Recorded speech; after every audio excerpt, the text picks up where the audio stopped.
నమస్తే welcome to our channel. ఆంధ్రప్రదేశ్లో ఎన్నికల కోడ్ అమల్లో ఉన్న విషయం మనకు తెలిసిందే. అయితే అక్కడ ఏ వాహనం తిరిగినా కూడా పోలీస్ అధికారులు చెక్ చేయాల్సిన పరిస్థితి. కానీ అక్కడ సీఎం క్యాంపు కార్యాలయానికి ఒక కంటైనర్ అయితే అనుమానాస్పదంగా వెళ్ళినట్టు వార్తలు అయితే వస్తున్నాయి. అయితే ఆ కంటైనర్ను పోలీసులు స్కాన్ చేయకుండా అలాగే చెక్ చేయకుండా లోపలికి అనుమతించినట్లు, లోపల గంట సేపు ఆ కంటైనర్ ఉన్నట్టు వార్తలు అయితే వస్తున్నాయి. అయితే ఆ కంటైనర్లో అసలు ఏముంది, దాన్ని పోలీసులు చెక్ చేయకపోవడానికి గల కారణం ఏంటి, ఈ వివరాలన్నీ తెలుసుకునే ప్రయత్నం చేద్దాం. మనతో ఉన్నారు senior political journalist doctor Durga Vadlamani గారు. నమస్కారం అండి. నమస్తే.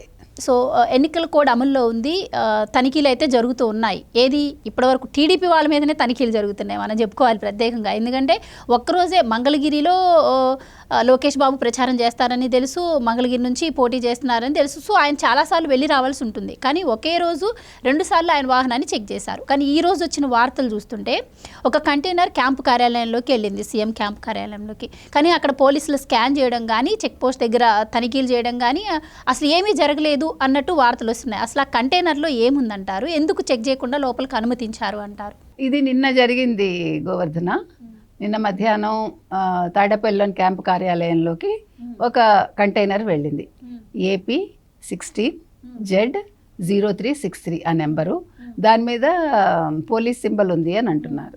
ఓకే, అయితే ఈ మామూలుగా మనకి చెక్ పోస్ట్ దగ్గర ఎట్లా ఉంటుందంటే, మెయిన్ గేట్ దగ్గర ఏ వాహనం వచ్చినా లేకపోతే ఏదొచ్చినా కూడా వాళ్ళు వైర్లెస్లో సెకండ్ గేట్ దగ్గర ఇన్ఫామ్ చేస్తారు. సెకండ్ చెక్ పోస్ట్ దగ్గర ఇట్లా పలానా వెహికల్ వచ్చింది, పంపించమంటారా వద్దంటారా అని. అప్పుడు వీళ్ళు చెప్పిన దాన్ని బట్టి వాళ్ళు రావచ్చా రాకూడదా అనేది వాళ్ళు ముందుగా మనకి వీళ్ళకి తెలియజేస్తారు. నిన్న వీళ్ళు ఆ విధంగా చెప్పను లేదు. ఆ వెహికల్ రెండో స్కాన్ అంటే ఎక్కడ స్కాన్ చేస్తారో రెండో గేట్ దగ్గరికి వెళ్ళాక చెక్ పోస్ట్ దగ్గరికి ఆ కంటైనర్ని చెక్ పోస్ట్ దగ్గర వాళ్ళు స్కాన్ చేయలేదు, వివరాలు నమోదు చేసుకోలేదు, ఏది చేయకుండా అది లోపలికి పంపించారు. ఇంకొక విషయం ఏంటంటే, ఇక్కడ ఈ రెండో చెక్ పోస్ట్ దగ్గర ఎడం పక్క మీకు డివైడర్ వస్తుంది. డివైడర్ పక్క నుంచి వెహికల్స్ అన్ని లోపలికి వెళ్ళాలి, ఏ వాహనం వచ్చినా కూడా. అయితే ఈ ప్రత్యేకంగా వచ్చిన ఈ కంటైనర్ మాత్రం ఎడం పక్కకు తిరగకుండా కుడి పక్క నుంచి లోపలికి వెళ్ళిపోయి క్యాంపు కార్యాలయంలోకి వెళ్ళిపోయి ఆ కార్యాలయం దగ్గర ఇంచుమించు రివర్స్లో పెట్టారట దాన్ని, ఆ వెహికల్ని. గంట సేపు అక్కడ ఉంది. అంటే అందులోంచి ఏం బయటకు వచ్చింది అనేది ఎవరికి అంతుబట్టట్లా. అర్థమైందా మీకు? మామూలుగా అయితే మనకి ఇప్పుడు ఈ Z అనేది RTC బస్సులకు ఉంటుంది, P అనేది పోలీస్ వాహనాలకు ఉంటుంది. కానీ ఈ కంటైనర్కి ఇట్లా AP 16Z అని ఉండడం ఏంటి అనేది అందరి సందేహం కూడా. అయితే లోపలికి వెళ్ళిన కంటైనర్ ఒక గంట సేపు ఉండింది అంటున్నారు. సో లోపల ఏమన్నా అన్లోడింగ్ జరిగి ఉంటుంది అంటారా? అసలు ఆ కంటైనర్లో ఏముండే ఛాన్స్ ఉంటుందంటారు? తప్పకుండా. ఏదో ఇప్పుడు ఎలక్షన్స్ ఉన్నాయి, ఇవాళ నుంచి ఆయన ప్రచారం మొదలు పెడుతున్నారు జగన్మోహన్ రెడ్డి గారు. సో డెఫినెట్గా ఇంతకుముందు మీకు గుర్తుందో లేదో, కడపాటి నుంచి చెన్నై మీదుగా వెళ్ళాయి కంటైనర్లు, ఇంకొక చోట కూడా ఆంధ్రాలో కంటైనర్స్ తిరిగాయి. 3-4 సార్లు ఈ విధంగా జరిగింది. అప్పుడంటే ఇసుక రీచ్లు ఉన్నాయి కాబట్టి ఆ ఇసుకకు సంబంధించిన డబ్బులు ఏమైనా చెన్నైకి వెళ్ళిందని ఒక అనుమానం కూడా చాలా మందికి వచ్చింది.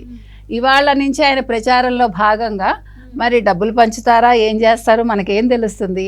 ఇంచుమించు గంట సేపు ఉంది. గంట సేపు అంటే డెఫినెట్గా క్యాష్ ఉండొచ్చు. అంటే ఇప్పుడు మనకి 2000 నోట్లు లేవు, 1000 రూపాయలు అంతకంటే అసలు లేనే లేవు. కాబట్టి 500 నోట్లు కాబట్టి మరి నోట్లు ఏమైనా మనకి అక్కడ అన్లోడ్ అయ్యాయా అనేది తెలియాల్సి ఉంది. సో మరి ఇది ఎన్నికల కమిషన్ దృష్టికి వెళ్ళే అవకాశం ఉంటుందంటారా? ఒక వెళితే ఎలాంటి చర్యలు తీసుకునే అవకాశం ఉంటుందంటారు ఈసీ? ఇప్పుడు తప్పకుండా వెళ్ళాలమ్మా. ఆల్రెడీ ఇప్పుడు చెవిరెడ్డి భాస్కర్ రెడ్డి గారిది పట్టుకున్నారు నిన్న, మనకు తెలిసింది అది న్యూస్. ఆయన మీద 5 కోట్లు ఎంతో జరిమానా వేశారు అంటున్నారు. మరి ఇలాంటివి జరిగినప్పుడు తప్పకుండా అసలు పోలీసులు ముందు వెళ్ళి దాన్ని ఎంక్వైరీ చేయాలి. నిన్నటి నుంచి ఇవాళ కంటే ఆల్రెడీ ఆల్మోస్ట్ 20 గంటలు దాటిపోయింది. మరి ఇప్పటి వరకు పోలీసులు ఏ చర్యలు తీసుకోలేదంటే నిజంగా ఆలోచించాలి ఇలాంటివన్నీ. అంటే ఇప్పుడు కంటైనర్లో ఎలక్షన్స్ రాబోతున్నాయి కాబట్టి ఈ కార్యాలయంలో కొన్ని ఫైల్స్ ఏవైతే ఉంటాయి, కొన్ని అవకతవకలు జరిగిన ఫైల్స్ కూడా ఉండే అవకాశం ఉంటుంది. అవేమన్నా సరి చేసుకునే ఛాన్స్ ఏమన్నా ఉంటుందంటారా ఇలా తరలించి? 2 రకాలు. ఇప్పుడు సాధారణంగా ఒక కంటైనర్లో ఒక 5,000 కోట్ల వరకు డబ్బు పెట్టచ్చు. ఒక కంటైనర్లో 500 రూపాయల నోట్లు అయితే ఒక 5,000 కోట్లు పెట్టచ్చు అవకాశం ఉంది.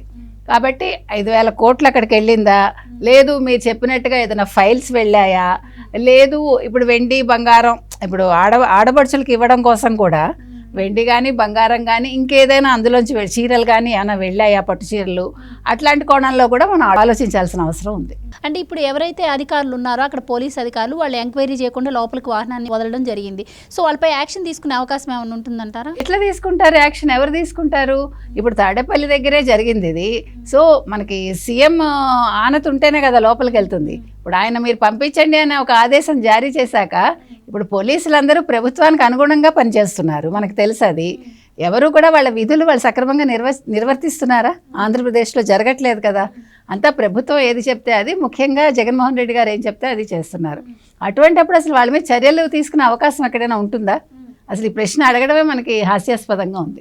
అంటే ఇప్పుడు సీఎం కూడా ఆపద్ధర్మ ముఖ్యమంత్రి కిందకే వస్తారు ఇప్పుడు ప్రజెంట్ అయితే ఆయన. ఇప్పుడు లోపలికి వెళ్ళిన వెహికల్ గురించి ఈసీకి సమాచారం అందితే వాళ్ళు వెళ్ళి ఎంక్వైరీ చేసే ఛాన్స్ ఉంటుందంటారా? తప్పకుండా ఉంటుంది. ఇప్పుడు ప్రతిపక్షాలు చేయాల్సిన ఫస్ట్ పని అదే. కూటమి సభ్యులు వెళ్ళి ఈసీకి తప్పకుండా ముందు కంప్లైంట్ చేస్తే ఎంతో కొంత చర్యలు అయితే తీసుకుంటారు. ఎందుకంటే ఇప్పుడు ఆ ఎలక్షన్ కూడా అమల్లో ఉంది కాబట్టి ఇలాంటివి చాలా ఆలోచించాల్సిన విషయాలు. ఎందుకంటే డబ్బు చేతులు మారడం అనేది ఆర్థిక లావాదేవీలు కూడా చాలా పెద్ద నేరం కదా. సో తప్పకుండా దీని మీద చర్య తీసుకునే అవకాశం అయితే ఉంటుంది. అంటే రేపటి నుంచి సీఎం 27వ తారీఖు నుంచి బస్సు యాత్ర కూడా చేపట్టబోతున్నారు. మరి ఈ నేపథ్యంలో ఏమన్నా ఆయన వెళ్ళే నియోజకవర్గానికి ఇలా ముందుగానే డబ్బులు పంచే ప్లాన్ ఏమైనా ఉంటుందంటారా? దానిలో భాగంగానే ఈ కంటైనర్ అనుకోవచ్చా? తప్పకుండా ఉండొచ్చు. ఇప్పుడు ఆయన బస్సులో వెళ్ళినా ఆయన వెహికల్లో వెళ్ళినా ఎవరు చెక్ చేయరు కదా. సో డబ్బు ఎక్కడైనా పెట్టుకోవచ్చు. ఒక బస్సు నిండా డబ్బు పెట్టుకున్నా, ఒక లారీ నిండా పెట్టుకున్నా ఎవడు అడిగేవాడు ఉండడు. సో ఇవన్నీ ప్రీ ప్లాన్డ్గానే జరిగి ఉండుంటాయని నా ఉద్దేశం. Right, thank you so much.